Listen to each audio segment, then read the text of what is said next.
Hey y'all, welcome back to Art with Mackenzie. It's been a hot minute since I posted my last video because I've moved into a new studio and I'm still trying to figure out the setup.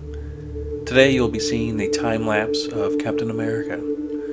Before Captain America I did paint Thor, but don't worry, you didn't miss out on much. I think I'll have to paint him again a second time, but better. But I'm really proud of Cap here, so I'm going to talk about my process a little bit with you. If you're following me on Twitter and Instagram or Facebook, you see my regular updates, and if you don't follow me, what the hell is wrong with you? Why aren't you doing it yet? That's alright. I'll leave links in the description below if you're so inclined to see these updates. So what do I do? Well, I start off with something easy. On Captain here it was the A on his helmet. Then I start to get my basic wash down to see if I'm liking the color scheme, and I am, so I keep going with it. Again, this is a test of my patience, so I need to see progress. I probably should slow down, but again, I am learning here.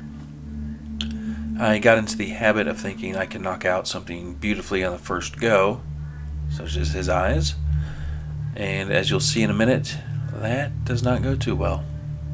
But I'll be sticking to the formula of layers for every part of the painting from here on out. But I always say you can never mess up your painting, and that's true.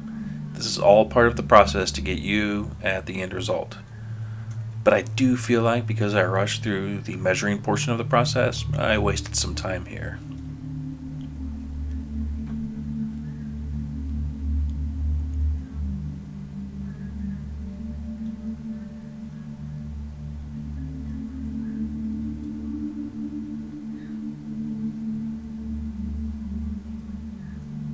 The one thing I did learn from this part was making sure I got the color scheme right on his eyes. He has blue-green eyes that are just fantastic.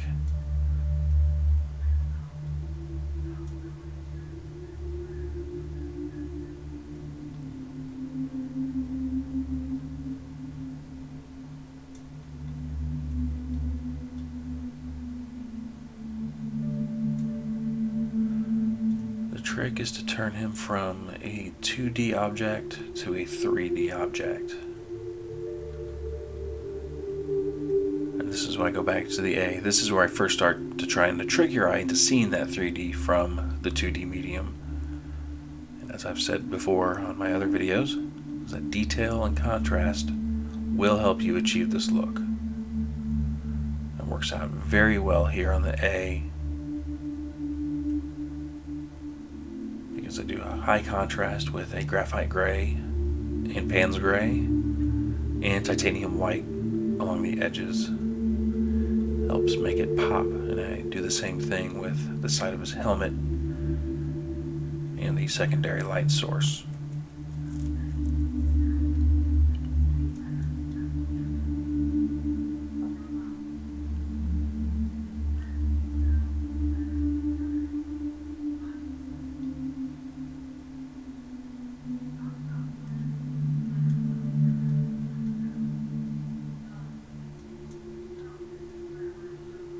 His face was a little bit harder than I was expecting.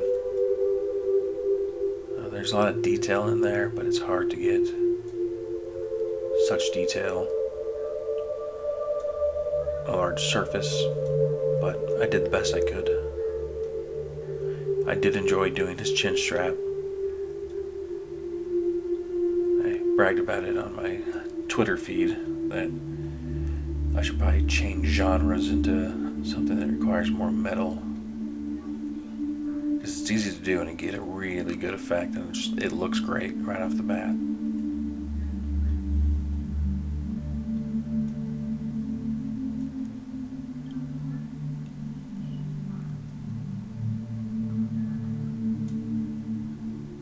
as you can see, as I do more painting of his face and get more of that 3D look, his eyes look wonky, and here's why. My measurements were off.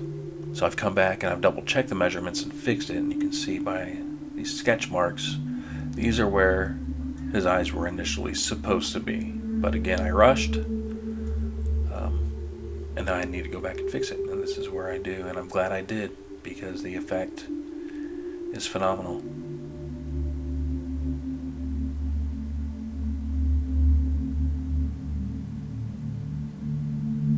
There are people who take 3 or 4 months to do paintings, and that's the kind of patience I'm trying to get, but I can't. I don't have the patience for it yet.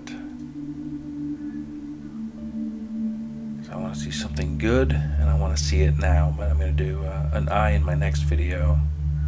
And I don't know how long it's going to take me, but it's going to take as long as it takes. And I'm going to try to get that hyper-realism going. But as you can see here, I achieved the ultimate eye realism status with proper measurements, ratios, and proportions. And if you do the same thing, you can have realistic eyes. What makes them have even more life is ensuring your color palette is accurate.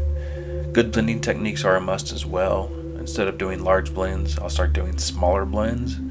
That just means instead of using my 1-inch brush that I normally use to cover a large area on these paintings, I'll drop down to a smaller, finer brush, like I'm using here in his chin strap.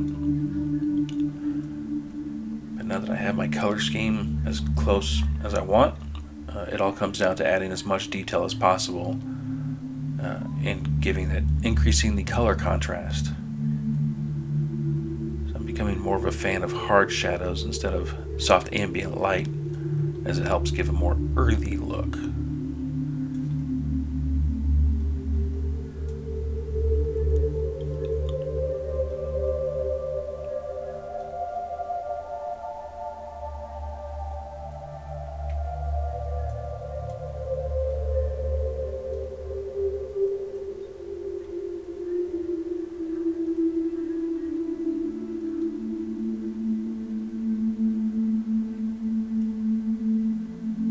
And all I'm doing here is just painting what I'm seeing, trying to match the colors as best I can.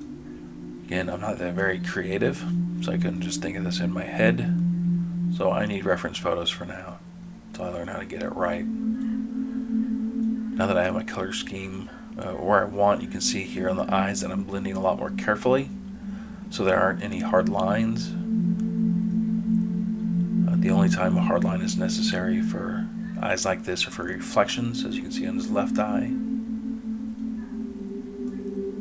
But I bring some of that color palette back up into his eyes here, as his sclera is slightly reflecting the skin from around his eyeball. And that adds a great touch of realism.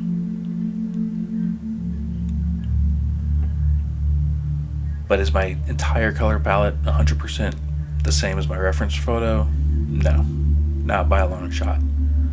But it's consistent with my painting, and your brain luckily fills in the gaps, and it makes the painting seem real enough.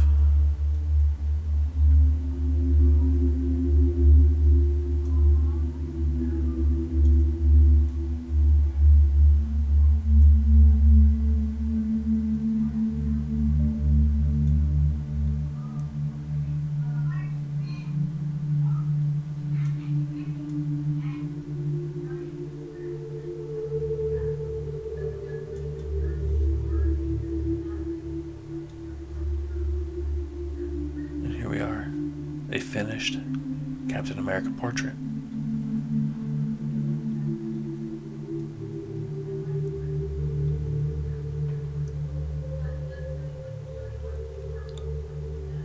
If you like what you've seen, please subscribe to this channel and click the like and notification bell. That way I can keep bringing you art, and I also get to keep making it and getting better at it. So thank you for following. I will see y'all next time.